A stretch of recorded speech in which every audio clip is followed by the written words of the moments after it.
A new study shows how Michael Jackson's death dominates the news. Jessica's in the .com Center with more on what New Mexicans are blogging. Well, we start with Santa Fe County Sheriff and blogger Greg Solano. He writes, "Why are our children dying and what can we do?" Solano says this has been a tragic weekend for the sheriff's office and our community at large. He goes on to write, "New Mexico has been battling DWI for a long time. And as I looked at the teenagers mourning at the memorials, one thing came to mind. How many of these kids will drink and drive?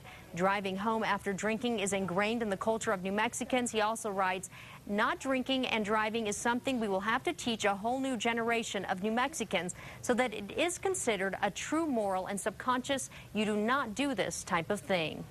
If you thought the coverage of the King of Pop's death dominated the news landscape over the weekend, then you were right. According to the Pew Research Center's Project for Excellence in Journalism, the New Mexico Independent.com's Matthew Reichbach writes, according to Pew, 93% of all cable news coverage was of the death of Michael Jackson on Thursday and Friday. For newspapers on Friday morning, the day after Jackson's death, 37% of their coverage was Jackson-related. The report says it was a reminder of how the media at times can be captivated by the hold of a celebrity on some people's lives and at the same time will eagerly exploit it.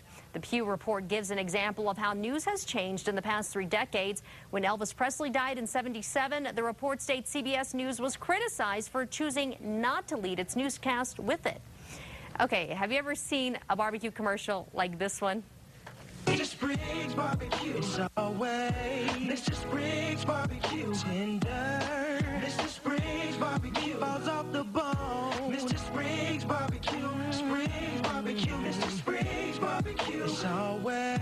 Mr. Spriggs barbecue, tender. Mr. Spriggs barbecue, falls off the bone. Mr. Spriggs barbecue, Mr. Spriggs barbecue, Oklahoma's best barbecue.